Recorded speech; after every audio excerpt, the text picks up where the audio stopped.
I've been asked a number of times how I can believe in God when there have been so many wars caused by religion. Some even suggest that if people of faith would just leave behind their convictions about the existence of a God, then the world would be a much better, more peaceful place.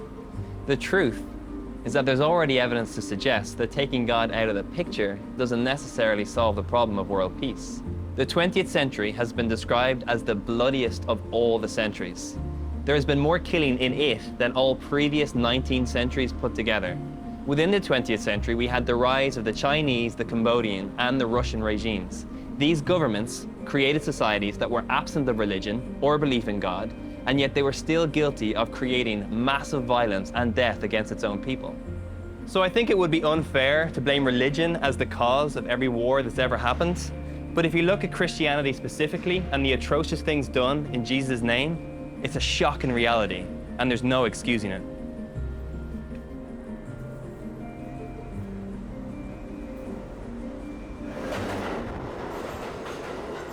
Gandhi, the Indian non-violent activist who fought for Indian independence from Britain, once said that I love your Christ, but not your Christians, because your Christians are so unlike your Christ.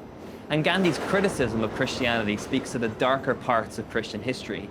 He was speaking out against those who claimed to be Christian, yet were guilty of such injustice.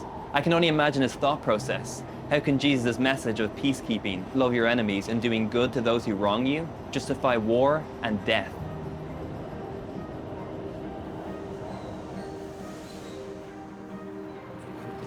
Just think of the bloodshed during the Crusades, which was a series of wars during the Middle Ages between the Christians of Europe and Muslims.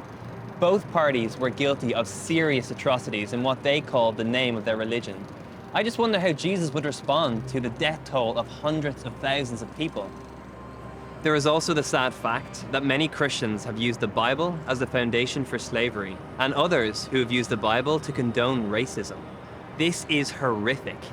And then there's those in Christian leadership who have been guilty of sexual and physical abuse, and others who worked hard to try and cover it up. How could anyone ever let this happen? And as much as Christianity and those who claim to be Christian have done the wrong thing, let alone failing to do the right thing, what I really want to stress is that the problem is with people. It is people who have let us down, people who have made mistakes, not Jesus. Because Jesus defines Christianity, not the people. It's Jesus who shows us what God is like. And it's Jesus who models a loving way to live. As those who his community hated, Jesus loved. Those who his community wanted to kill, Jesus forgave.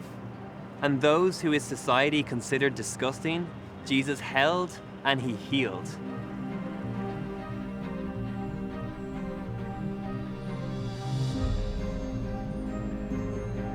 It should never be forgotten that Jesus was a victim of injustice, and he called for the forgiveness of his enemies whilst hanging on a cross. There are those that have done wrong, and they try to justify it by claiming that it's done in Jesus' name. But this is so far from what Jesus ever instructed. It's our need for greed, our desire for power, that has caused us to hate, attack, enslave, and cause suffering, instead of offering care. And it's tragic, because it's the exact opposite of what Jesus said we should be known for. This is how everyone will recognize that you are my disciples, when they see the love you have for each other.